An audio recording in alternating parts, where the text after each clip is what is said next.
Okay, and we are live. Good morning, good afternoon, good evening. Welcome to BWTM Online. If you haven't already, check us out on Facebook. Like us on Facebook by going to BWTM Online. Follow us on Instagram, BWTM Online. Follow us on Twitter, Bayloric World TV. And of course, subscribe to us on this channel, BWTM Online. So, enough of that. This video is another one of those videos where kind of like, I told you so, but now the I told you so is over. What do we do now? It's one thing to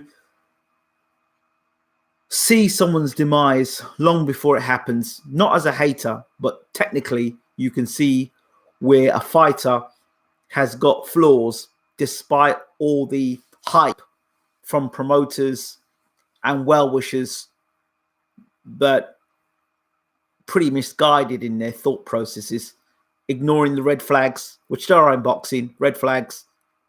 And basically, we ignored red flags, even though we've had seen scares in fights and vulnerabilities, seen a fighter get rocked, seen a fighter get rocked, seen a fighter struggle, seen a fighter look vulnerable, yet still we ignore the red flags. I was heavily criticized by many people about, oh, you're an AJ hater, when time and time again, I pointed out the flaws. The night before the fight, I pointed out the flaws. The morning of the fight, I warned you all and said to you, if AJ engages with Andy Ruiz, who's got a beautiful left hook and likes to fight, throw punches when you throw punches, he will get himself in serious trouble and potentially get himself knocked out. I said this. I warned you of Andy Ruiz. I told you Andy Ruiz was not a bum. I warned you all, but you all didn't listen. You all thought it was a blowout job. You all thought you knew best. AJ's going to blow him out in a couple of rounds. Didn't help. Didn't make matters any easier.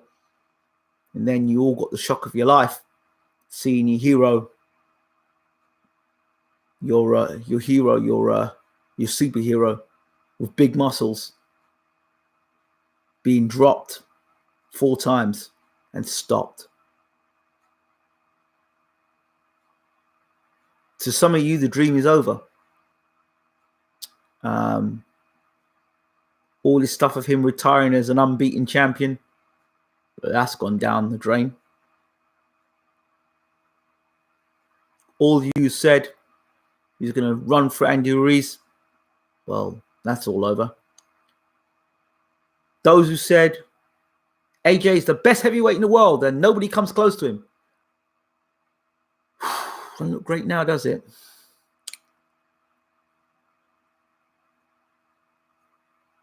And those who were critical of me, very few of you have come back to apologize, to listen, because you all don't like sense. Most of you don't like sense. You don't like listen to sense. You don't listen to facts. Most of you are brown noses. In other words, you 2 things: you haven't got a mind of your own, and you'd rather listen to a promoter who thinks you're a bunch of mugs, a bunch of idiots, and will sell anything to you and will expect you to accept it. And then when I'm talking some sense to you, you'll want to mock me. But it's all right. It's okay. I think Anthony Joshua is a good fighter. I think he's a dedicated fighter.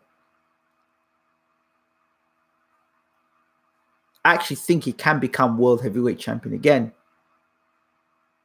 And I actually think this loss, the blessing in disguise.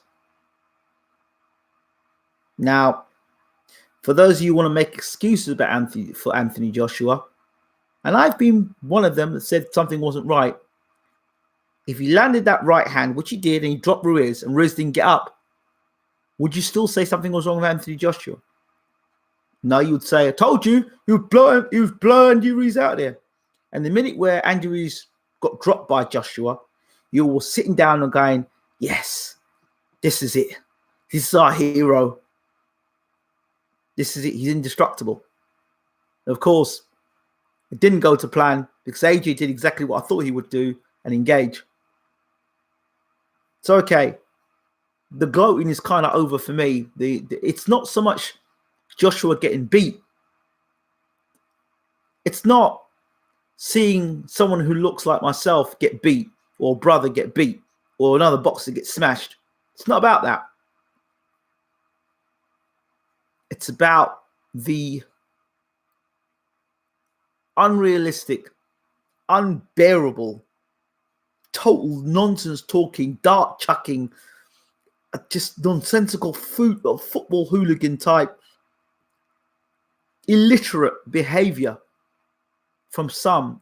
Like every time Anthony Joshua fight comes out, all these people come out of the woodwork talking boxing and they haven't got a clue. Yeah. Talking to you guys. You're all gone quiet now. You're all gone back into the caves where you belong. Yeah, you know who you are. But now, to the people who are here to listen and listen well, this next step.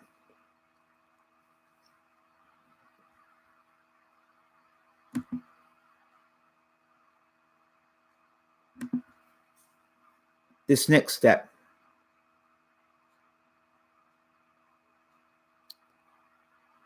You know, I'm very fortunate to be in the position that I'm in. You know,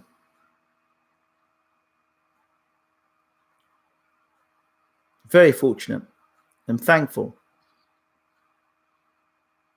Because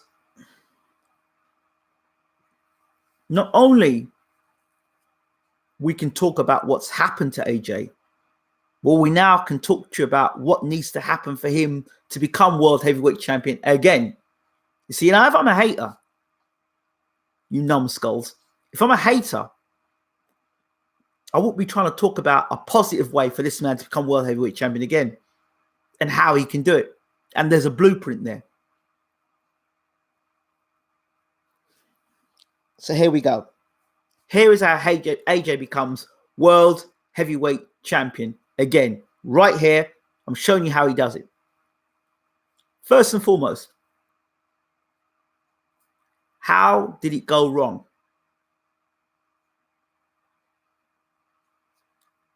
How did it go wrong?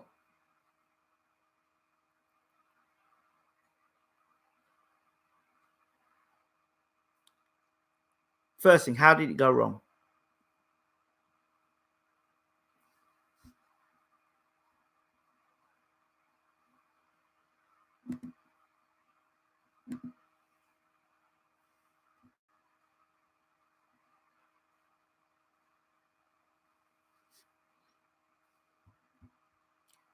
Excuse me a second. I have to do this.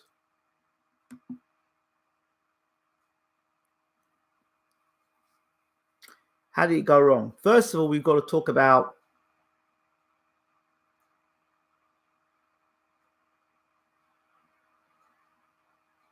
the fight itself. Strategically, we knew AJ was vulnerable to the left hook. 1. 2, we knew that he didn't know how to engage or when to engage with another puncher. We knew he was vulnerable to check hook or catch and shoot. We also knew that he was vulnerable around the chin. We also know he didn't know how to fight backing up. And we knew he didn't have the greatest of left jabs.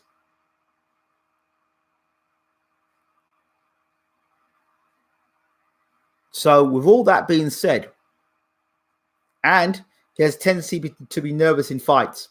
We saw that in the Klitschko fight. Big fight, nerves. Hardly did anything at the beginning of that fight. And he admitted it himself. We know that there had been rumors of him getting knocked out in sparring. before this fight. So in terms of training camp and sparring, something wasn't quite right there. Forget about this fight in particular. We know previously it's happened. We know there's videos in the amateurs where he'd been getting knocked out. We've seen the weight where him going up and down in weight and not being consistent in weight. We've also seen stamina issues as well.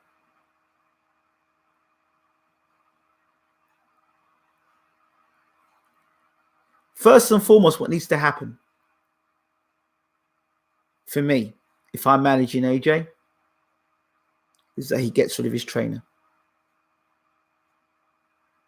And then he hires a heavyweight trainer in James Ali Bashir, who's got over 50 years of experience training heavyweight champions.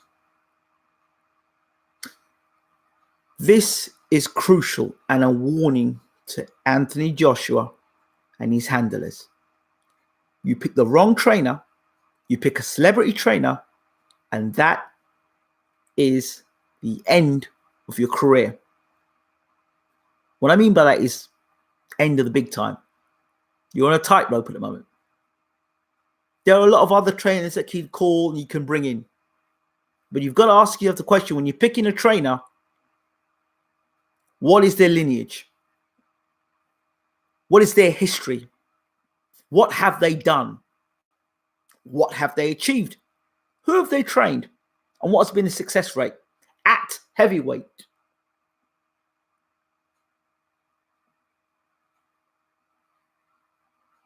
So, check this out. So,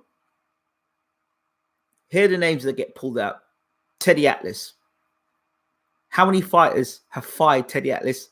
How many fighters has Teddy Atlas stayed with more than 3 fights? One. That's one. How many fighters have fired Teddy Atlas? 2. Let's talk about Freddie Roach. Freddie Roach, great attacking coach, but attack is not what AJ needs at this point in time. The greatest fighter that Freddie Roach has produced is Manny Pacquiao. That's his trademark fighter. Everybody else, talk to me about it.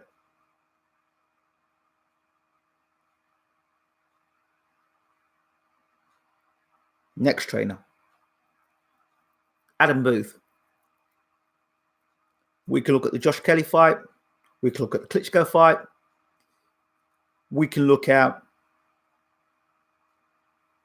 the Andy Lee fight. Josh Kelly, for example, when he fought Ray Robinson, did you see any change in Josh Kelly's ability or tactical nous adjustments in that fight? Didn't see it. Hey, when he fought Klitschko, did you see any tactical adjustments from round 1 to round 12? Didn't see any. Andy Lee was the puncher against Billy Joe Saunders, yet he was trying to outbox the boxer. Why would you do that?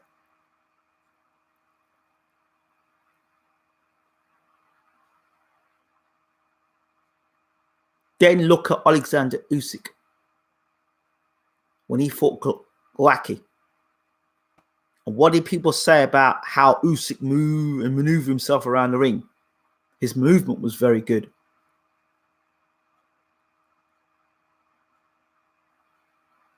How many trainers do you know? Jonathan Banks, another one. Well, okay. How many fighters has Banks worked with, except for the ones that have been given to him? Klitschko landed on his lap. Cecilia Brækhus landed on his lap. Golovkin, all 3 established fighters. Now, this is not a knock on all these trainers. It's not a knock. It's just when you're trying to, if I'm managing a fighter, so this is on this perspective of me managing a fighter. If I'm saying in the heavyweight division, training a heavyweight is very different to training a middleweight or lightweight or super middleweight. The heavyweight division is a very unique division. Okay, so There's a way you got to train a heavyweight that you wouldn't train a middleweight or a lightweight. The dynamics are different.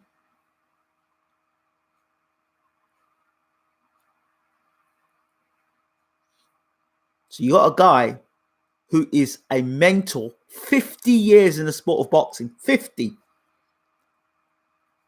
and has trained the heavyweights, Klitschko, Lewis, Briggs, Monty Barrett, Maurice Harris. That's 5 already.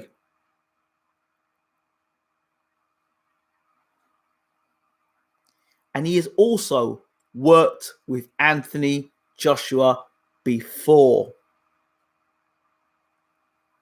Like I just said, somebody just mentioned Jonathan Banks. Who has Jonathan Banks?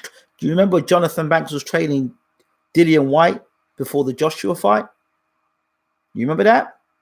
Or you forget? Did you forget? And did you see what his trainer Mark Tibbs did after Dillian White got knocked out?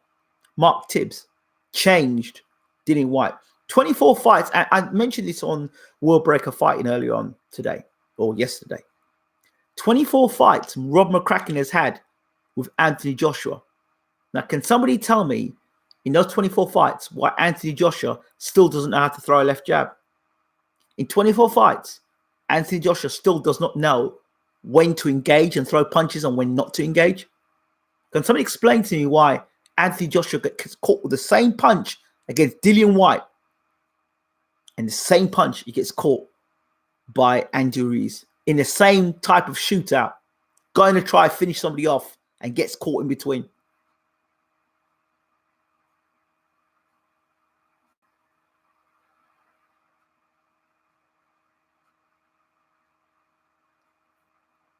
So,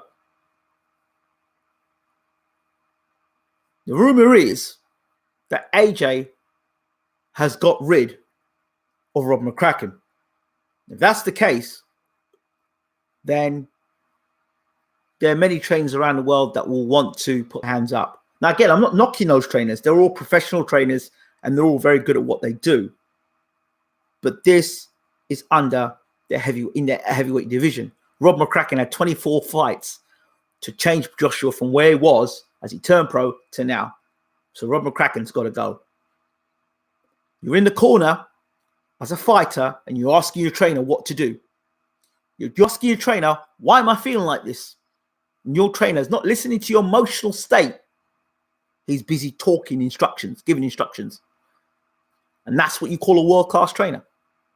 Now, I'm not knocking Rob McCracken. I'm just watching what I see on tape. And Josh is feeling, why am I feeling like this?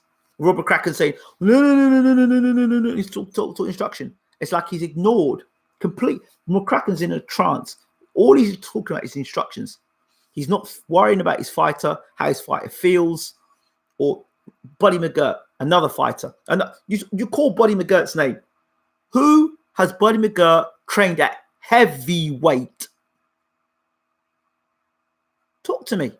You're calling names out that sound good. They sound good. But resume, who have they trained? You've had Lennox Lewis and you've had Vladimir Klitschko. They're two great fighters. Two fighters who've been unified and undisputed. And you train get work with the other Klitschko as well. Vladimir, Vitali, Lennox. That's 3. Shannon Briggs, 4. Monty Barrett, 5.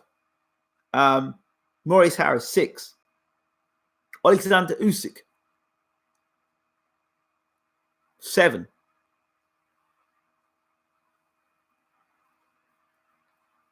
Again, Rob McCracken with Carl Froch.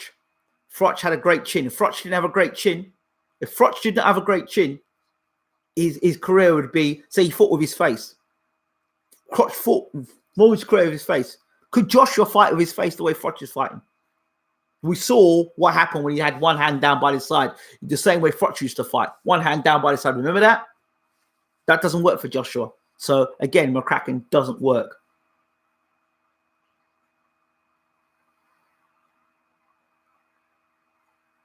So no. So I'm sticking with the Bashir thing. But okay. So I, as manager, have installed Bashir as trainer for Anthony Joshua. So what would I want to see from Bashir and Joshua? First things first, you don't take the rematch with Andy Ruiz. You swerve that fight for now like a plague. And you go back to school. So, the areas that Joshua and Bashir would have to work on. Areas. The jab. Defense. Footwork. Engagement. When to engage, when not to engage. Limiting the amount of punches that Joshua throws. So, one of the things the Klitschko's did well and very well in their careers was throw 1-2s, 1-2-3. And the only time they would go in and do like go for you is and flurry is when they had you hurt on the ropes, when they had you gone. That's when they would step in. Otherwise, Klitschko's 1-1-2, 1-2-3. So they couldn't get caught on the counter. That was a trick that Klitschko's used very well. Another thing you don't see Joshua do very well is throw an uppercut and hold a man and lean on him and sit on him. That sit on a fight, laying on a fighter's back. That's a trick that Lennox used to do, Klitschko used to do. Third thing, it's experience. Fighting ugly. In other words, tie a man up, mess him about, hold him, push him up against the ropes, tie him up. Don't allow him, when he wants to fight, you're tying him up. When you don't want to fight, you fight with him. Ugly, but able to hold strategically, to get a breather, to catch your senses when you've been hurt. And the second thing also is to tie up and hold to break a guy's rhythm in a fight. So that's another thing that would help AJ. When you're throwing all them big punches all the time, of course, your stamina is going to go. All right. The other reason why your stamina would go is because you're nervous. That means sometimes your nerves are there because you don't truly believe in what you're doing. That can be a thing. Now, when you've got a mentor like Bashir, they have experience. They've got so many different fighters to go through and experiences they can use. Of course, Bashir and Joshua have worked well together before in the Klitschko camp. So they have an understanding and a relationship there. But most of all, in all of that, footwork, timing, punch output, defense, and getting Joshua to move his head. It'll get Joshua moving his head coming in. He won't stay in a straight line. Joshua won't be on the line all the time. He'll be moving his head. So you can't just put a jab on him like that. And his jab, he'll have a world-class jab. Okay? And he'll be able to use a jab on a moving target. That's going to take him time. I don't believe rushing into a Ruiz fight proves anything. I think now he'd take a step back and take some comeback fights quietly. Not this big hurrah. Fights where he's rebuilding under a new trainer. 3 to 5 fights is what Joshua needs now. Why? Because he needs time with his trainer to get things right. Right? So it's just mini exams for the major test ahead. It's mini exams, mini tests. Okay? That's kind of like what Lennox Lewis did when he got knocked out by Oliver McCall. He had mini fight. He had certain fights, Lionel Butler, and other guys he fought along the way before he went to fight McCall again. But I think that's necessary for AJ. He needs to have that time to build that confidence, to work with that trainer. 3 to 5 fights. Work on defense. Work on footwork. His footwork's atrocious. His distance and timing is atrocious. For an Olympic champion, you see, he's got the tools there. He's got the tools. He just needs someone now to refine them, polish them, put it together with experience. And that is something that Bashir can teach him the old tricks, the tricks of the trade. hitting and holding. Do you know what I mean? Grabbing a man with one arm, tucking that arm inside and punching the man on the inside. Little tricks of the trade. When to punch and where to punch a man. It's not always about trying to punch him out his chin, working for his temple, punching him in his shoulder. You know what I mean? Punching him here. The jab, when you're throwing the jab, where to throw the jab, how to throw the jab. So to jump in a fight now against Andy Ruiz is absolutely suicidal, because guess what? Let's say even if he beats Andy Ruiz, he gets through Andy Ruiz, the other guys are going to be coming. The Furies, the Wilders, they're going to be coming. And they're going to be coming with the confidence to know this guy can be knocked out. This guy can be knocked out. This guy can be chinned. And when you back him up, he doesn't know what to do. So another thing is, so AJ will have to learn that when he's backed up against ropes, left or right, not straight back. So slip and slide to the sides. You know, to the sides he's got to go. Not so he's boxing like this, come straight back. The other thing is, instead of Joshua coming up like this, maybe Joshua needs to turn side on like that. Do you see? So he's side on. He's there, you're seeing. Instead of you seeing this of Joshua, right? You see that of Joshua. So he's side on. So what you're seeing there, this is up. When he's throwing the jab, when he's throwing, watch, he's throwing the jab from here. What he wants to be is throwing the jab from up here. There, that there. So when he throws the jab, he's got this here, there, that's there. And he's pulling that straight back. Opposed to throwing the jab and bring it down here and leaving all this side open. Get the chin up, tuck it in there. This chin here, there, inside. There and throwing the jab. That, there. All right? That, he should know. This is stuff Josh should know. There. So when he hook, it's there. So shots are coming. He can ride it. He can, his chin, he's under here. He's tucking, he's hiding his chin under. So he's getting caught there. But over the top, his head's there. There is rather than being up right here. Okay? And having all this side down here, like fighting like Froch there, that doesn't suit Joshua. Because he's open for the right hand over the top. And this hand here is nullified, nothing there. You can't block, you've got to put this hand up first to defend yourself. So why you got it down here? And then your footwork's not great, and you can't judge distance.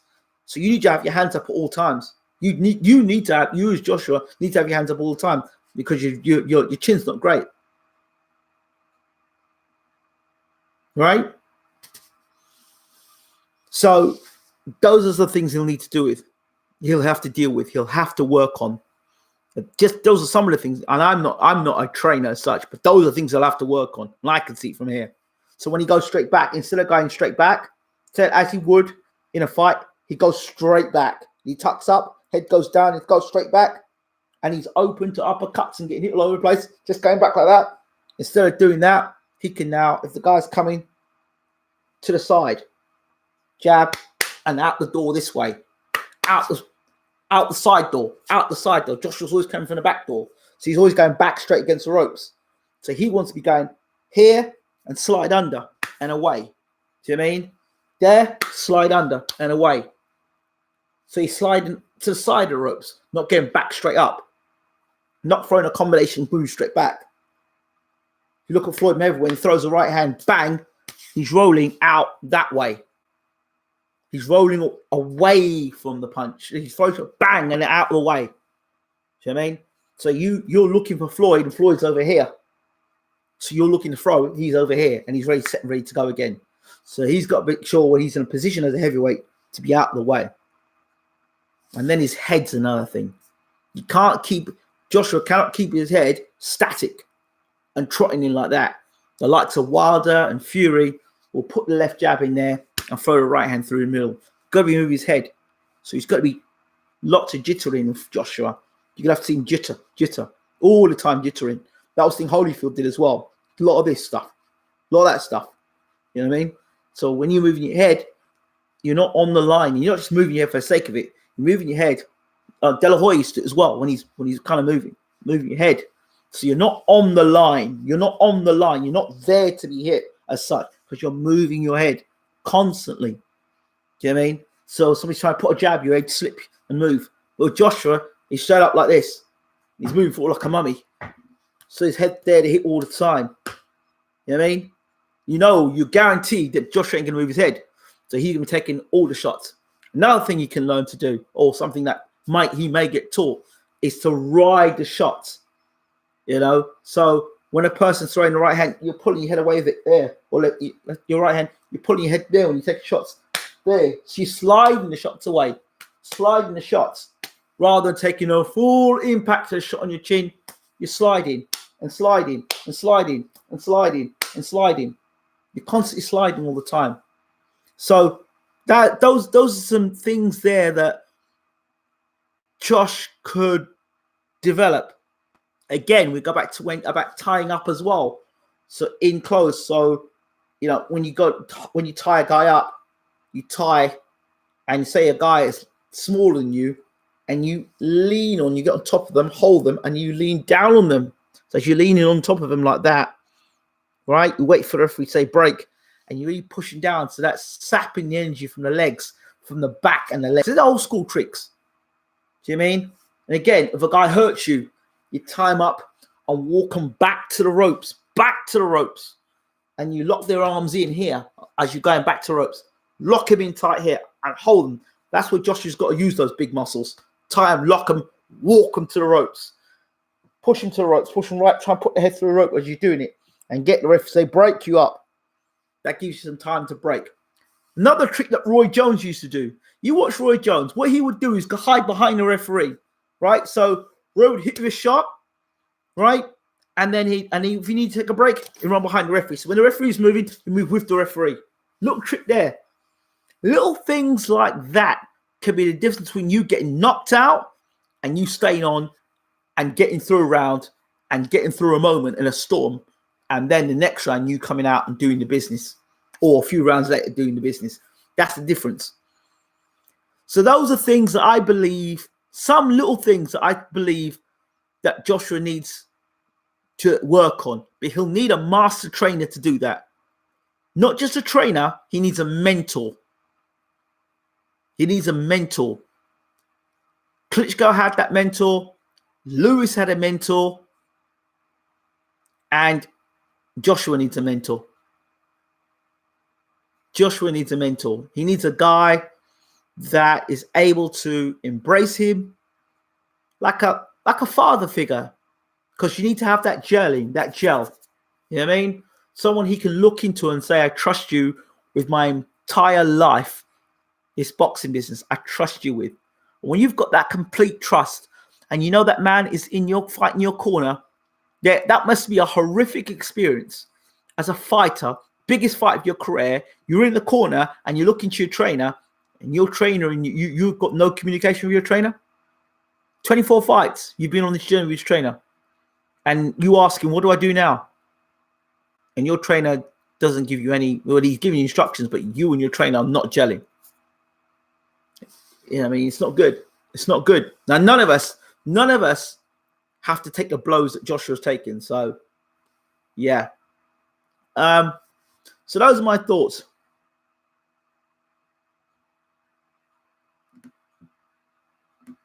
Let me hear what people are saying in the room. Okay. Adam Scott says, hi, Ingram.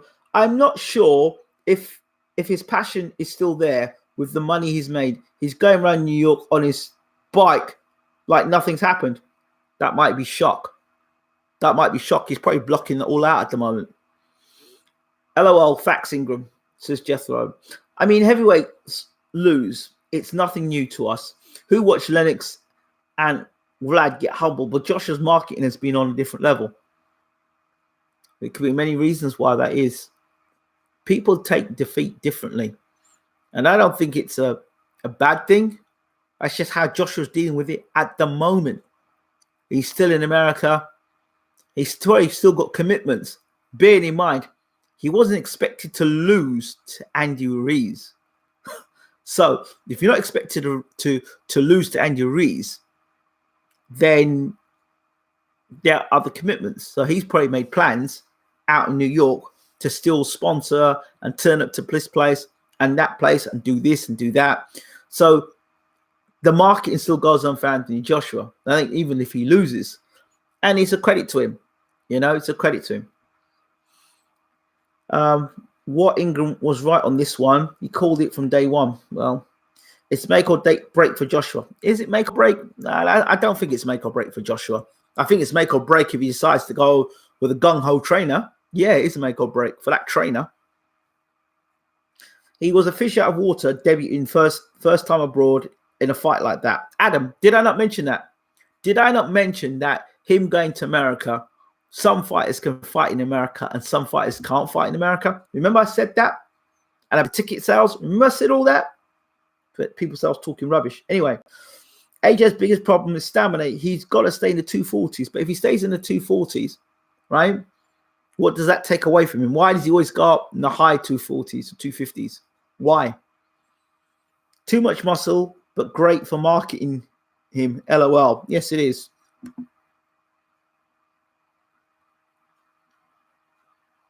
He's the only one who's... let's see what... So we go back up page.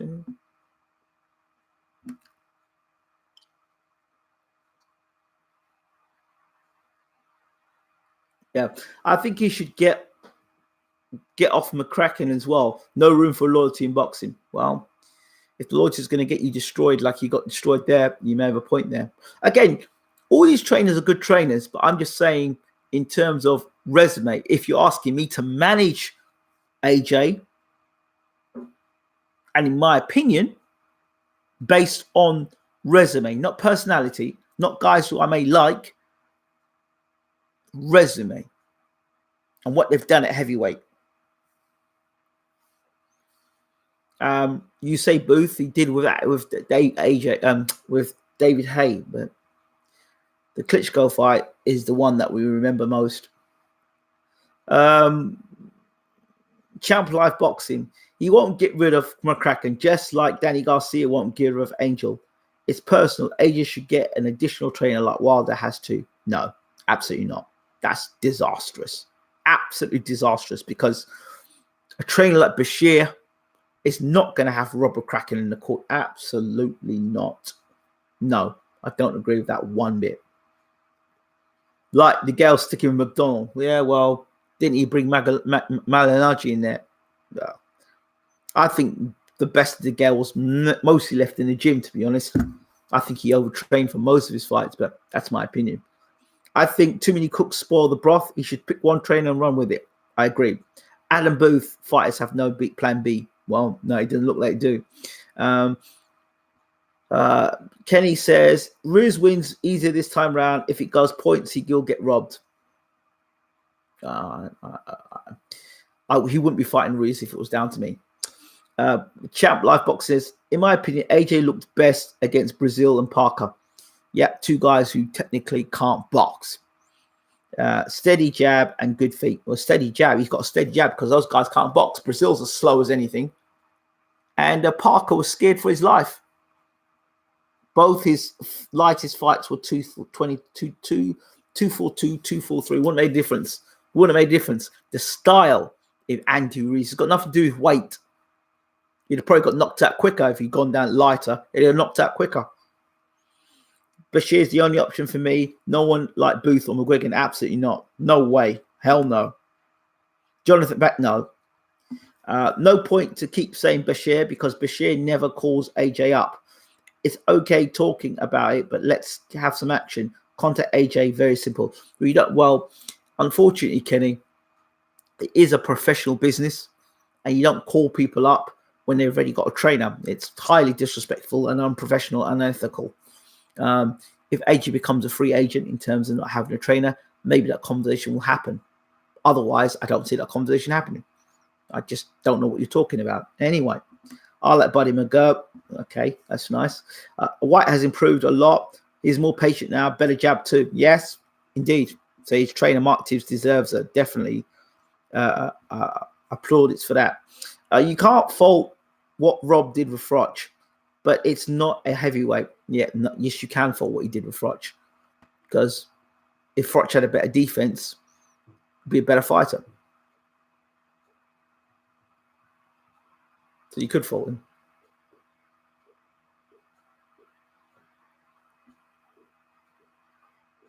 To be honest, even getting AJ this far is more than expected. Hercules has reached his limit. The only one he's trained is Rackman. Probably not ideal to talk about Buddy McGirt there. Robert Lawrence says Robert Kraken must have some dirt on the Hearns because he is a very average trainer. Don't get why these UK fighters work with trainers like McCracken and Joe G that don't even teach head movement. This is a very good point there, Lawrence. I like what you're saying there. Can say Bashir all day long, but if neither side is contacting each other, it's not going to happen. Well, I'm not even answering that. They should keep him fighting in the UK until the money comes in again for a big fight abroad. Yep, I think so. Wouldn't be a shock if AJ gets Vlad on board. But why would you bring Vlad on board? Why would you bring Vladimir on board? Vladimir is a worse example of bringing. Why would you bring Vladimir on board? Vladimir had the best trainer in the world, and you use Jonathan Banks instead. So you wouldn't use Vladimir. Vladimir's too damn stubborn. Vladimir trained himself most of the time, right? Vladimir did his own thing. That's not really the sort of example you want in boxing for a fighter. So Vladimir is not a good idea at all. Who's Vladimir trained? Who's Vladimir trained? Vladimir himself got himself knocked out because he listened to Vitaly. Who had Vitaly trained? No, Vladimir is a terrible idea. You guys are fantasists.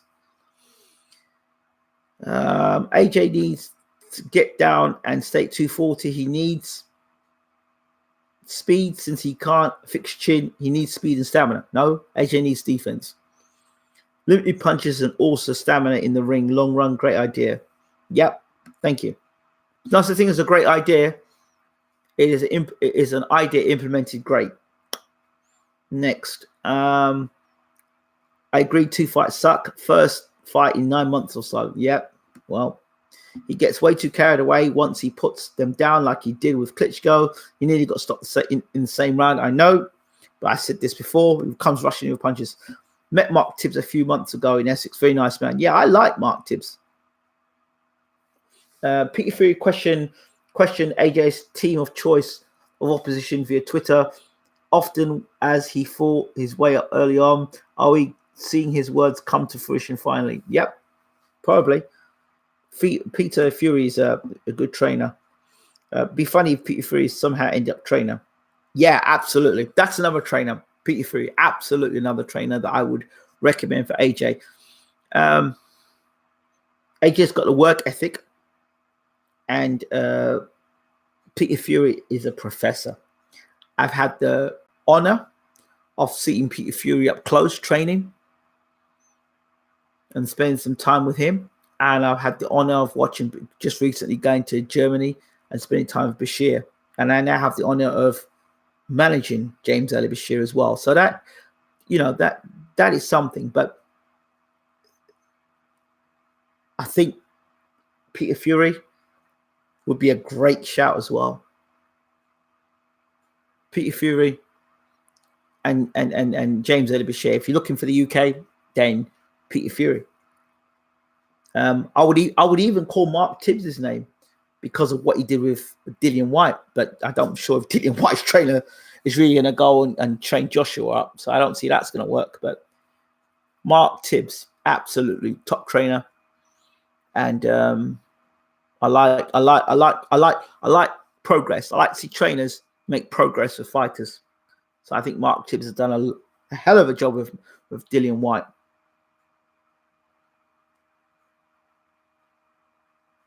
Now then, Ingram, you big dosser. Peter wouldn't train AJ. He trained his son to get them belts. Yes. I of course, I see that. But I'm saying to you, if I were a manager, which I'm not a manager of AJ, hypothetically speaking, means it's not real, then the option in the UK, if I had my way, I would have AJ. There's nothing wrong with that. AJ can go down one path, and Huey can go down one path. I mean, it could happen, but as hypothetically, unlikely to happen. But James Ed Bashir is the number one for me because I still put Bashir over Peter because of the extensive work he's done with a variety of fighters at world level. So there's no knock on Peter Fury because I think he's a top trainer. But in terms of accessibility, I think you've got Bashir, you know. I like how Bashir runs the corner and gives simple advice. McCracken screams in the face to Adam Scott. Yes, says too much. Yeah, I agree, hypothetically. Yeah, so it's about as hypothetical as saying Ben Davidson training Joshua. You got Tyson Fury. I don't see it happening. So if I could, out the back first pit bucket. Oh dear me. Oh dear me. Listen, I think that it's a shame that a loss whispering sweet nothings in his ear. Oh dear. I don't know who you are, Real Talk Boxing, but you seem obviously somebody who's got his ear to the ground and knows a bit about boxing. Absolutely.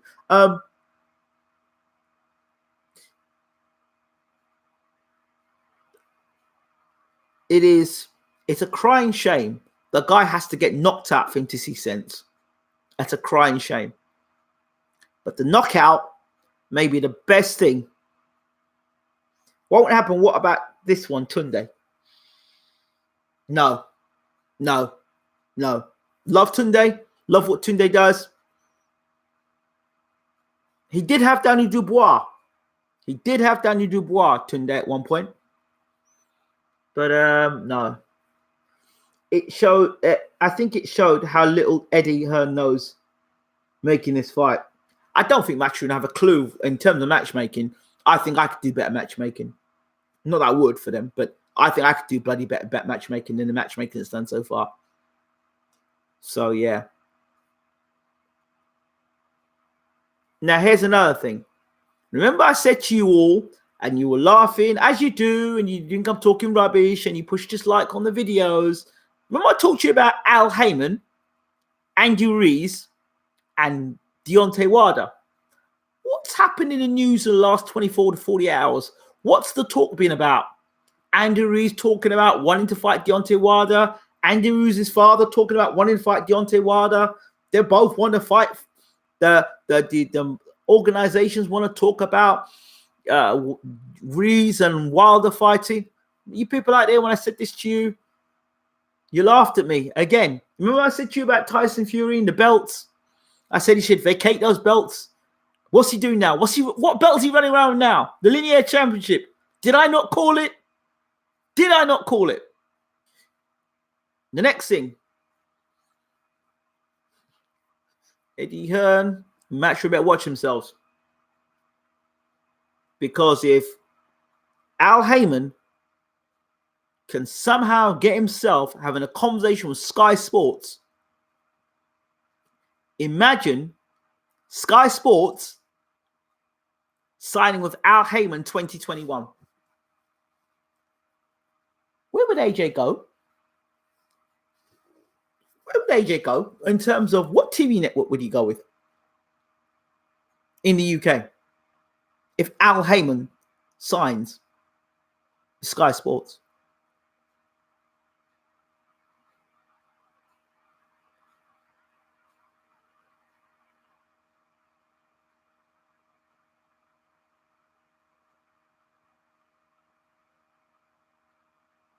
Talk to me. What would happen then? See, you go back and listen to my interview again with Eddie Hearn. The one interview I did with him, go back and listen to the question I asked him about Al Heyman. I could see it happening. Eddie's like, oh, no, how's he going to get a TV deal? And, you know, it's not that easy to come over to the UK. He's got ITV4.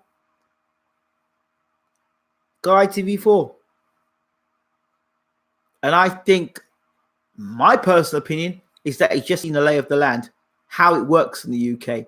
understanding how it works in the UK, watching how everybody works in the UK. All these people at the moment that are in positions of power, he's watching them. He's watching them.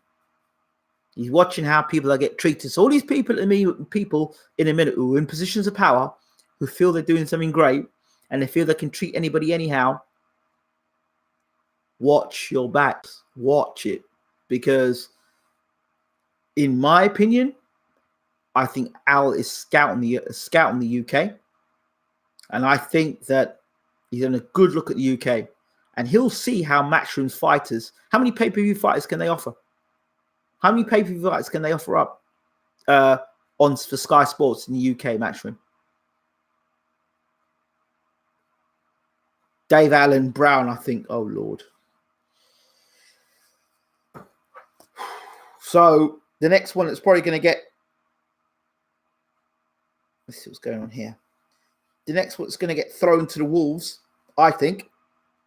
Again, if I'm reading this right, yeah. Here's some silly things I think will happen. Kell Brook, who hasn't fought for ages, will end up fighting some like Terence Crawford. I can see that happen, like end of the year. Terence Crawford versus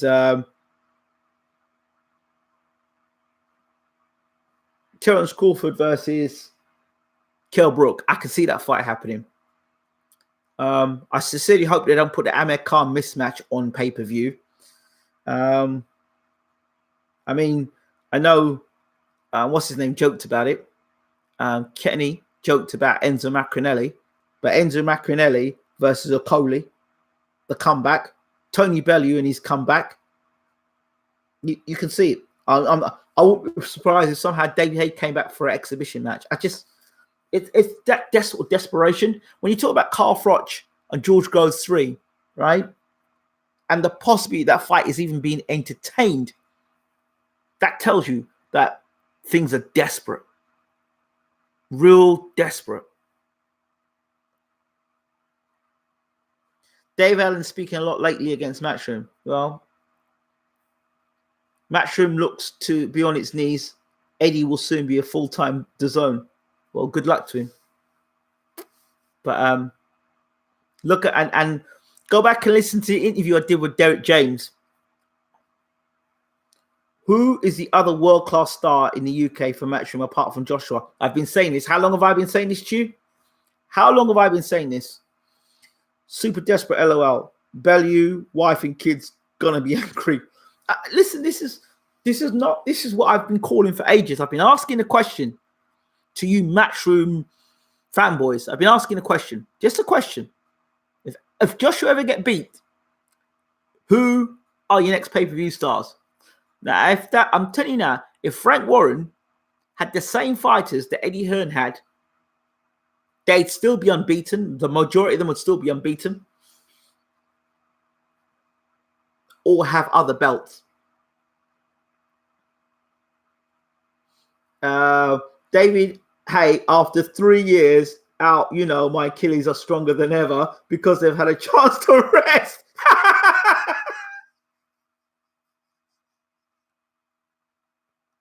Yep, you can buy that. Charlie Edwards, LOL superstar. Well, there we go. What about Sonny Edwards? You got him as well. David, best shaper ever, Haye. All they have now is Dillian to main event. Yeah, and if Dillian White gets beat by Oscar Rivas, which is it's no formality, Oscar Rivas. Yeah, if Oscar Rivas were to pull it off against Dillian White, it's not a fight I want to see Dillian White in. It's not a fight he needs to take. It's a dangerous fight.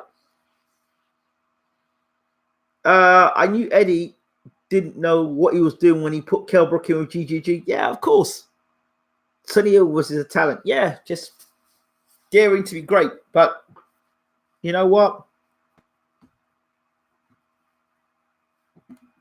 Is what it is. So I don't get much time to be on here, to be honest, on social media. I spend no time on social media, to be honest. Might add the odd tweet here and there, and that's it. Great. Greed got the best. Indeed. So now, where's Kell Brook's career? What's he doing with his career? Callum Smith is meant to be, you would think would be a pay-per-view star. If Canelo gets a hold of him, that pay-per-view stuff will stop. And Dominic knew as well. Yeah, they all knew. Of course they knew. So, anyway, my message to AJ is head up, champ. The best have been beaten before. The best have been knocked out before. All you need to do is pick yourself up, pick the right trainer. Don't be rushed into a rematch. Take your time, learn your trade, get a master to teach you, and show all these doubters that you can come back and become world heavyweight champion. So that's my message to AJ. Has GGG improved? Hell no. Yeah, but we all know Kel had chocolate brownies in the locker. You can't forget that, Babby, with his new coaching trainer. No, he has not improved, and he won't improve. At 37 years old, you improve. He's not going to improve. The proof of the pudding about GGG and his team are quite simple. They have little faith in GGG. That's why they bring him back against Steve Rolls. How do you drop from fighting Canelo, the best in the world, to Steve Rolls as a comeback fight? That don't make sense to me. So no, he hasn't improved. Well, how would he have improved? Tell me how he'd improved. He got hit by Steve Rolls. He looks slow, lethargic. So how do you drop from fighting Canelo to Steve Rolls? His team have got no faith in him whatsoever. They don't know how much he's got left because he took a whole heap of punches in the first Canelo fight and a whole heap of punches in the second Canelo fight. And he's still taking punches now off Steve Rolls. Guy's done. He's finished. His movement looked a little better. What? Yeah. Well, his head going back like this, was it? Did that look a bit better, did it? GG was never a great fighter. He really wasn't. He fought a lot of garbage fighters. For a guy of his standard, he fought a lot of garbage fighters. And he should have been a real pay-per-view star. They mishandled GGG. Fighting too many garbage fighters. Too many subpar fighters. He should have been fighting. He should have fought the who's who of the middleweight division because he had the punching power. And if he was that big a puncher like everyone claimed he was, and he stopped taking bitty fights and should have taken the big fights when he could have taken them, it'd have been a different situation altogether. But hey, GG cashing out, LOL. Billy Joe Saunders would pepper him. He probably would. Yeah, and he's slowing down so much. It's like,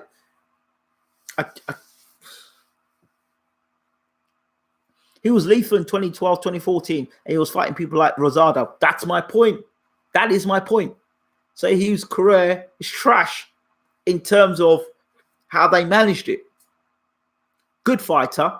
Never thought he was a great fighter. Thought he was overhyped. Way overhyped.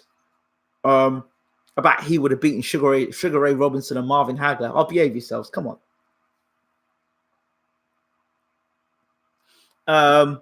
Callum Smith versus Canelo. Canelo will deal with Callum Smith because Callum Smith is effective on his front foot, ineffective on his back foot, and Callum Smith only fights at one level. He doesn't vary his punches. He doesn't have variety in his work. He's very much very basic in his approach. I'm not saying Callum Smith isn't a good fighter. Callum Smith is a good fighter. Canelo is an elite fighter. And there's a difference. You need to be able to vary your punches up. You need to be moving up and down with your punches. You can't stand behind like that doing that stuff and be tall and upright against a guy like Canelo, who's going to move his head, upper body movement, all that sort of stuff. Take the jab away from Callum Smith. Work inside his body. And he'll redden up Callum Smith's body. And he'll drop him body shots. You can see it happening. He'll get inside that body. And body shots. No, it won't end well. It won't end well for Callum Smith because Canelo's not going to lay it on the outside of them right hands. He's going to slip inside and he's going to drop to the body. So he might put up a bit more resistance than Rocky Fielding, but not much more. And of course, he's tight at the weight as well. No, not good. Not a good fight for Callum Smith.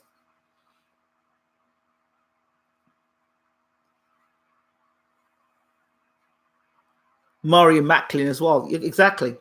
It wasn't too long ago he went 12 rounds of kickboxer. That's my point. This man's talking some sense here. Canelo now versus Mayweather when he was at his best. No different. No different. No different. Because, again, how many guys has Canelo fought since he lost to Mayweather back then with that sort of speed, counter-punching, good chin, defensive ability? No one. How many Hall of Fame greats has he fought since the last Mayweather fight? No, behave yourselves. Behave yourselves. You know what I mean? If he had fought 2 or 3 guys in the mold of Mayweather, said, yeah, maybe so. You could put that Canelo in, that same Canelo with Mayweather. He got trashed. It wasn't even a fight the first time round. So what's he going to do differently? His feet are not going to be quicker. He may throw more punches, which means he's going to be more open to getting caught with punches. He still tires down the stretch for Canelo. So Mayweather doesn't tire down the stretch. So like Oscar De La Hoya, down the stretch is where Mayweather will win the fight on points.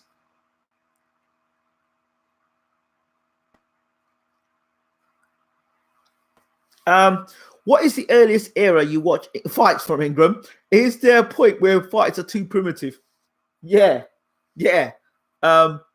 Probably Jack Dempsey. Maybe it was Jack Dempsey or Harry Greb. I can't remember the fight now. He may well be Jack Dempsey as heavyweight champion of the world, where he's got the guy against the ropes. He knocks him out unconscious. He's on the ropes. He knocks him out, and he hits him again. He wakes him up again, and he knocks him out again. That's the most brutal fight I've ever seen. Where you knock a man out against the ropes, and then he wakes up. You hit him so hard, you wake him up again. or boxing or fighting to the point where the man fights until there's no bell, there's no rounds, just fight until one of you collapses from exhaustion. That's as primitive as it gets. He chased Mayweather down too much and was a G. Yeah. Now he's learned to pace himself and things timing instead of rushing in. Don't make a difference. Doesn't make a damn difference. The footwork is still slow. And he's still going to get time with a straight right hand. Maybe not now, because Mayweather's an old man now, but I still stick the way Mayweather in the ring with any version of Canelo, and he gets beat. Maybe not as easily, but he still gets beat because Canelo is still tired down the stretch, as he's tired in all his fights, tires down the stretch. You know, so skill sets. I think it's another unanimous point decision for Mayweather, or point decision for Mayweather. Canelo doesn't win that fight. You know, he hasn't got the foot speed. He really hasn't. So he can pace himself. Who's the best heavyweight now? Don't know yet. Shit. Missing the show, man. I can't answer that question. I cannot answer the question. Because if Fury got chinned this weekend by Swartz and Dillian White got chinned by Rivas,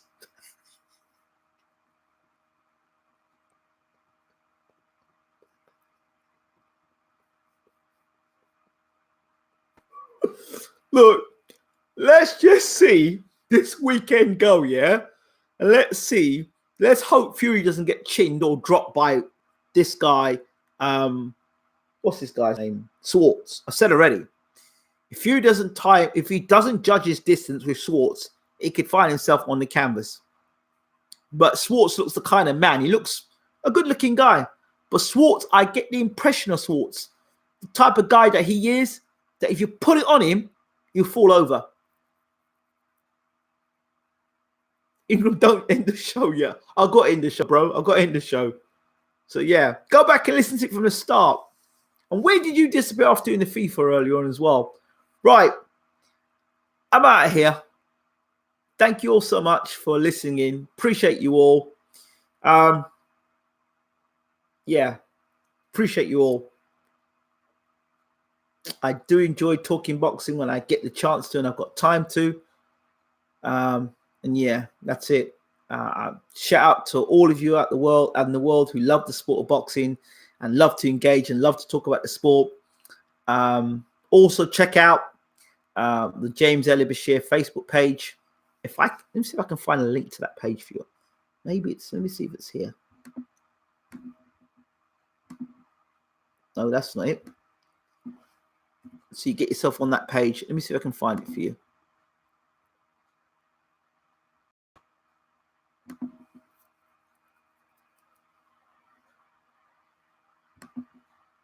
Before I go, so you can get yourself on it and start asking Uncle Bashir the questions.